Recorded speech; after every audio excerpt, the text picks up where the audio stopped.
Здравствуйте, дорогие друзья, мои любимые подписчики и гости канала. Я разрезала старые джинсы и собираюсь их укрепить флизелином, клеевой тканью. Для этого проглаживаю их утюгом, но я не то, что мне надо их укрепить, я просто хочу, чтобы максимально светлый цвет был с изнаночной стороны, потому что я планирую рисовать, и чтобы вам было виднее. Ну и, в принципе, не помешает укрепление мне. Я рисую бабочку, как вы уже догадались. Ну, голову с усиками и тело, сами понимаете, ничего сложного. Еще и ручкой перестала писать. Я рисую ручкой, в которой вставлен стержень, который при термической обработке исчезает цвет. Поэтому я могу корректировать. Если где-то что-то неправильно нарисовала, то провела утюгом по этому месту, и все, у меня это исчезло. И можно рисовать заново. Это один из самых простых рисунков бабочки, который я нашла в интернете, и очень хорошо подходит под мои цели. Но самое главное тут силуэт нарисовать, а дальше уже раскрашивать вот эти все детали. Это уже дело каждого, каждый на свой вкус, и это уже, мне кажется, не так сложно. Ну, самое главное, крылья, вот эти вот подкрылки, которые снизу.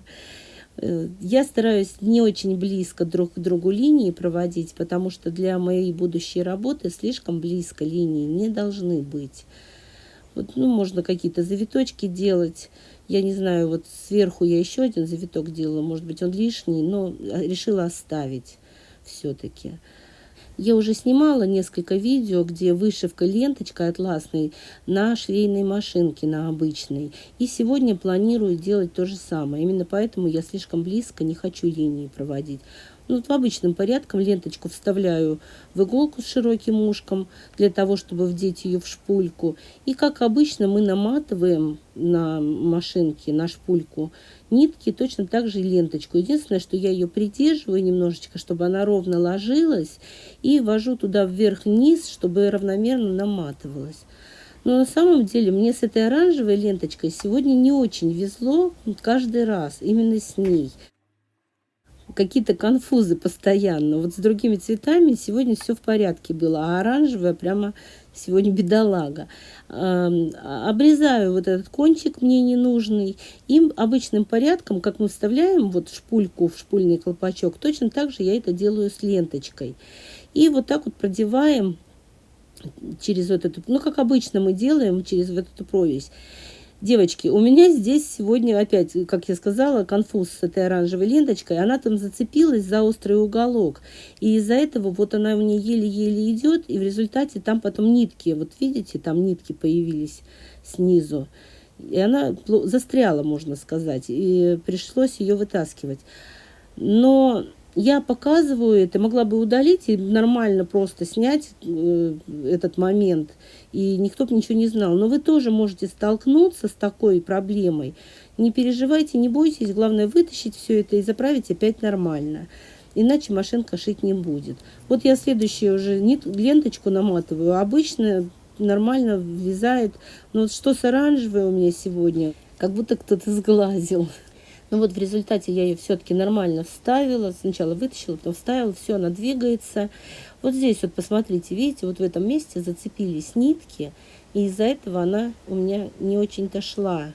Вообще у меня для вот этих всех манипуляций есть два шпульных колпачка. Вот для обычных вот моих дел швейных в правой руке у меня, а в левой руке именно для таких вот экспериментов, когда мне надо, или вот этот, видите, винтик, тут все время он ослаблен, поэтому я его у вас на глазах не ослабляю, потому что он уже ослаблен и все время он в таком виде. Обычным порядком вставляю шпульный колпачок в челнок, верхней ниткой поддеваю, вытаскиваю ленточку, ну, как это обычно мы делаем с нижней ниткой, и начинаем шить. Шьем, естественно, по верхней части, там, где рисунок, получается, это изнаночная сторона, вот по ней мы и шьем, потому что нижняя нитка, то есть в этом нашем случае ленточка, она окажется как раз на лицевой стороне. Я шью обычной лапкой, у меня ширина стежка 4 миллиметра максимальная. И опять я здесь с оранжевой ленточкой именно накосячила. У меня здесь слишком большое натяжение верхней нити.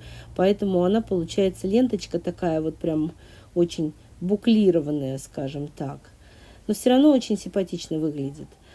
Для того, чтобы убрать вот с лицевой стороны на изнанку эту ленточку, я пользуюсь иголкой с широким ушком, чтобы ее продернуть туда. И то же самое второй кончик. То же самое делаю с ней. Тоже вставляю и продергиваю. Если нитки у нас рядышком, видите, у меня уже 2 строчки проложены, и нитки рядом, я их завязываю на узелок. А ленточки пока оставляю не завязанными. Их, конечно, можно завязать, но этот узелок будет не очень хорошо держаться, потому что атласные ленточки, они скользкие. Я их оставляю до окончания работ не привязанными. А саму ленточку на шпульке вот так вот иголкой закрепляю, чтобы она не размоталась, потому что иначе она просто вся соскочит. И, кстати сказать, на шпульку наматывается ровно 2 метра ленточки такой вот шириной 3 миллиметра. Поэтому я когда покупаю, сразу же прошу порезать по 2 метра. Еще момент я хотела сказать. Я каждый раз, когда меняю ленточку, другого цвета беру, я меняю верхнюю нитку под цвет ленточек. После того, как я вышила всю свою вышивку, я уже после этого только обрезаю свои ленточки. Нитки у меня завязаны на узелки, а ленточки я вот так вот зажигалкой припаливаю, чтобы они заплавились, и прижимаю прямо к самой заготовке. Именно поэтому не стала завязывать ни узелки, и кроме этого, они же ведь мешали бы мне шить, если бы туда иголка попалась. Видите, какая целая копна ленточек. Я их, конечно же, не выбрасываю, потому что потом я, когда буду шить Crazy Quilt, то они мне пригодятся. Там вообще 3-4 сантиметра длины ленточки достаточно. И вот так вот я их припаиваю все в результате. Если вам на одежде на какой-то вы собираетесь сделать такую вышивку, то можно сверху закрыть вот эти все узелочки. Можно темный тканью клеевой, можно светлой. Ну, например, вы захотите такую вышивку на джинсовые куртки сделать. Вообще по времени немного, но не больше 2 часов вы потратите. Для того, чтобы тело и голову вышить, я взяла нитки ирис, они тоненькие такие вязальные нитки, и потому что ленточки у меня такой не было. Вот видите, оранжевая как выглядит, но и желтая тоже. Здесь по сравнению с синей. В оранжевой натяжение верхней нитки у меня было 6, а потом я уменьшила до 5 и стало гораздо аккуратнее выглядеть. Вот здесь вот немножечко нитки эти замахрились. Точно так же зажигалочкой можно все это дело подправить, и будет выглядеть аккуратнее, если где-то откуда-то ниточки вдруг стали торчать. Если машинка стежок пропустила, то можно вручную его просто в этом месте перехватить, и тоже станет выглядеть аккуратнее. Ну, видите, оранжевая у меня как проклятая сегодня эта ленточка.